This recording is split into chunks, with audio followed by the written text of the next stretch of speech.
स्वप्नाली, तुम्ही बघत आहात आपले बदलापूर।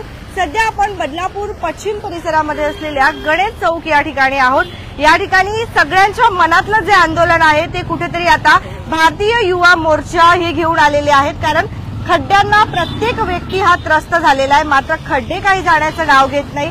आणि ही युवा पिढी जी आहे कुठेतरी याच माध्यमातून पुढे येताना आपल्याला दिसते की नागरिकांच्या समस्या सोडवल्या जातील यासाठी एक अनोखं आंदोलन घेऊन आलेले आहेत। नमस्कार सर। नमस्कार। काय माहिती द्याल, या आंदोलनातून काय प्रयत्न करत आहात?